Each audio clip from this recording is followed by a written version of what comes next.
So it's 4 o'clock on Thursday, April 17th. You see, I've been busy cutting stuff. I'm gonna see. Ooh, fly! I just swallowed a fly. Protein. Ugh. God. So I'm using up this redwood that my good buddy Tim hooked me up with, and I'm burning through it quite a bit. And let's see how far we get. I did get a set of stairs here. They're 36 inches wide. The standard 7-inch run. Normally you make a 12-inch step, but I didn't want it sticking out too far, so I did a 9-inch step. I changed the way my stringers were cut. I didn't want it sticking out too far. Yep, where's my phone? There it is. That's my 4 o'clock time to go home buzzer, but I'm already home.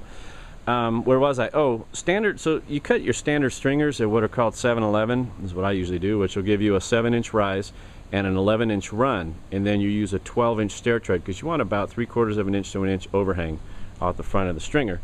However, if I had done a full 12-inch step here, this would have stuck out an additional about 2.5 feet, and I didn't want that. I really didn't want it sticking out much past the garden here, so I could race my tractor in and out of here without worrying about the stairs, and I didn't have to trip over it and whatnot. But I also didn't want it to be like you're going down a gangplank on a boat. So the wood fit real nice. Actually, I think I already said 36-inch wide, 9 1/4 stair treads. It's nice and sturdy. Here's a tip: when you're laying out stairs, if you're using dimensional lumber like this, you want to crown your grain. You see how the grain's all this way? This way? That's the way you want them. You don't want them cupped. You don't want this flipped over the other way. Alright, they're all... Oh yeah. Oh yeah. So this is the preferred method to get it to shed water.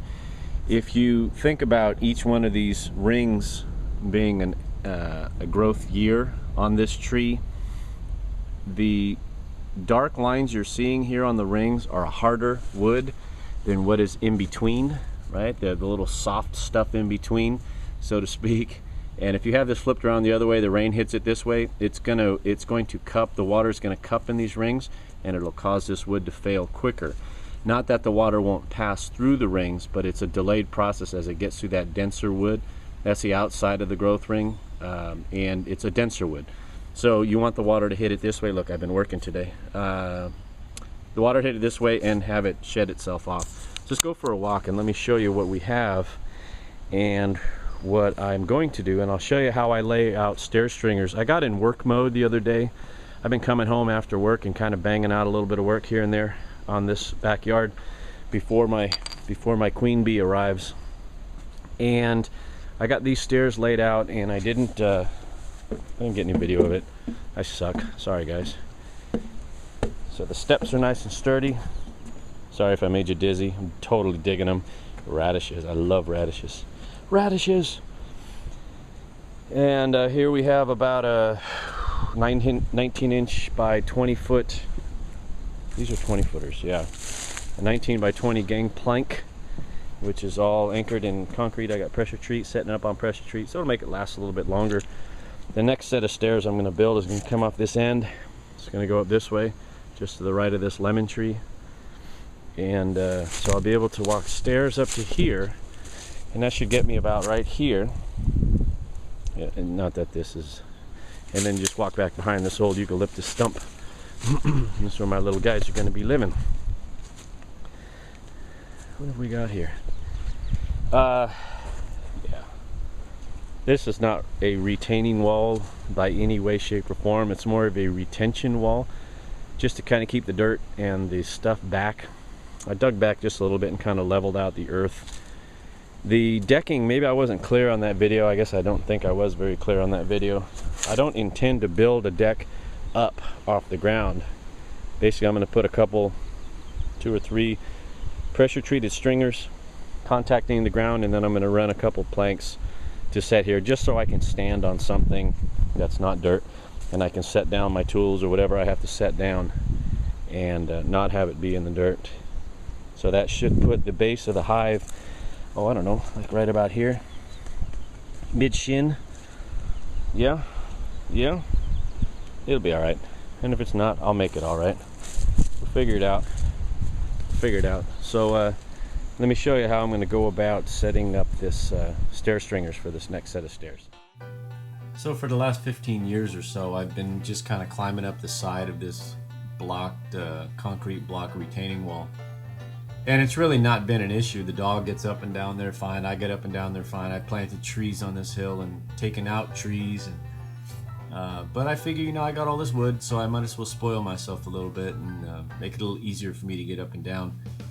Because I'm going to be accessing this quite a bit now with the beehives up here. Initially, I was going to do this leg of this staircase with the stringers on the outside. Just keep them that true dimension there, and then just end nail in some steps all the way up. But the more I thought about it, with a few extra minutes of actually cutting the stringers and setting the stair treads on top of the stringers, they would be stronger. Initially, they would be stronger, and they certainly would last a lot longer than just end nailed staircase. So what I'm doing here is I'm trying to retain a 9-inch step, because I still have several of these 2x10s laying around, and I want to get the most rise I can get out of this. As it turns out, I got about a 5.5-inch rise, which is kind of like baby steps for me, because I usually take standard steps 2 at a time, just because that's the way I roll. But it's all right. I ended up with about a 5.5-inch rise. I was able to maintain a 9-inch or a 9.25-inch run, and this is, for some reason, this is befuddling me. And if you're ever laying out stair stringers and you haven't picked up these little deals I just pulled out there, they're these little brass slugs that have a thumb screw in them, and they set on this square. And once I figured out that I was 5.5 and 9 on my square, see the way I set it right down there on the top, I know I'm verifying that my stair treads will be level, a true earth level, so it doesn't feel like I'm falling up or falling down the hill. But by clamping those little brass slugs onto that rafter square there, I can replicate the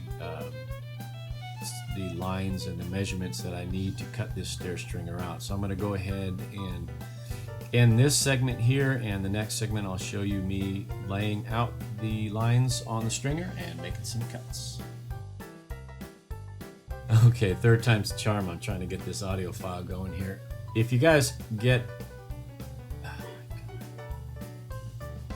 no comments from the peanut gallery out there. This literally is my third time. Let's see if I can just keep it rolling and see where it goes.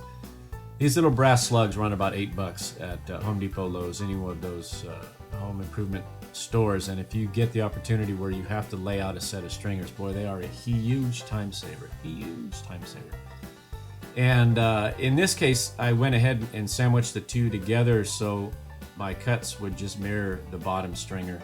These are 2x10s. Pretty straightforward. It's not that critical because I don't have a fixed landing or a fixed footing that these stringers have to attach to. So it's not as if I have to jockey the stair treads up and down these stringers to get everything to space out. Basically, I measured up from the bottom about 5.5 inches to have the bottom step the same height as the rest of the stringers, and then I just started drawing lines. Pretty straightforward. And then I went ahead and just completed the lines here, corners, and just cut in with my nice Makita. I really like this Makita. It's their titanium worm drive. It's their heavy duty skill saw, and it's got a nice grip on it. I've got big hands, and I like this grip better than the Skill or the Milwaukees. They just seem a little anemic. They're great saws, don't get me wrong. The Skills and the Milwaukees are both great saws, but their handles are very narrow, and they're just not finished as nice as the Makita. That's my Makita commercial for the day. So I'm just tossing this down. I'm not anchoring these stairs.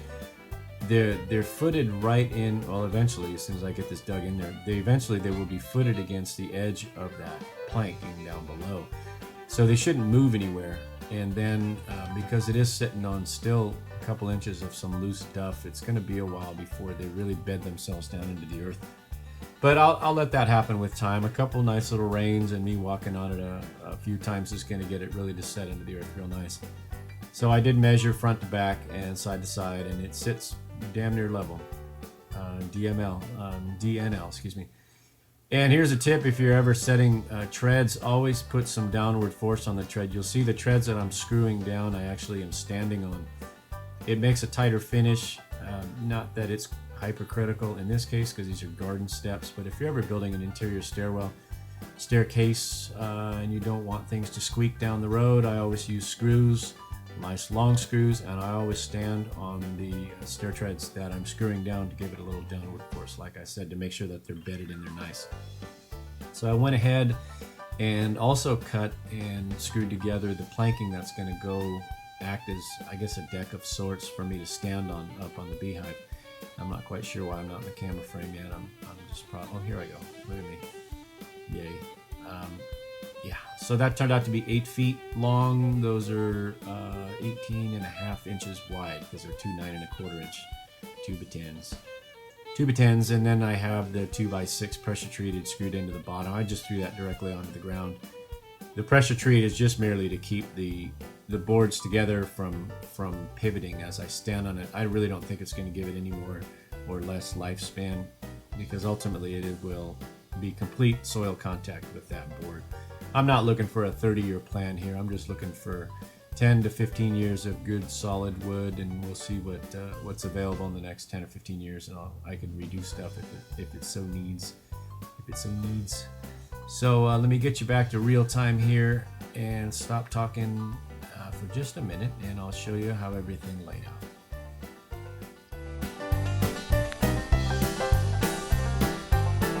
Hour and 45 minutes later, let's go for a walk. So this is my path of travel. Radishes. I already talked about radishes. I gotta clean up. Time to clean up. Got about an hour before it gets dark. So let's go, I'll show you what I was talking about on the platform. Step, step, step. Planky, planky, planky.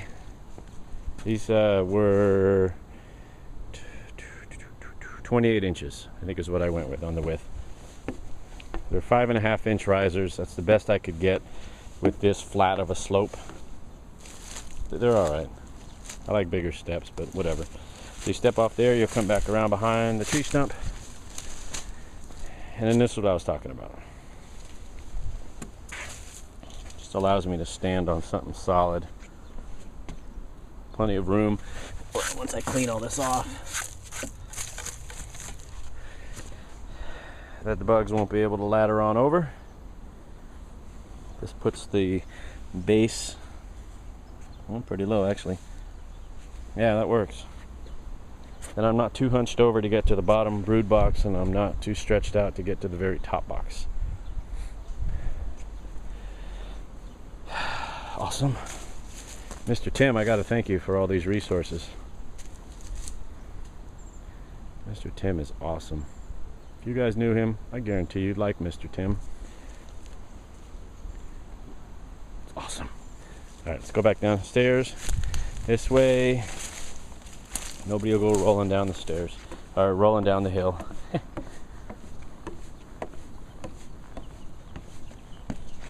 Radishes. Cool. Cool. So let's get cleaned up. Let's go have myself a cold beer. And we'll call this one just about done. Just about done. I like it. There you go. Thanks for watching. See ya.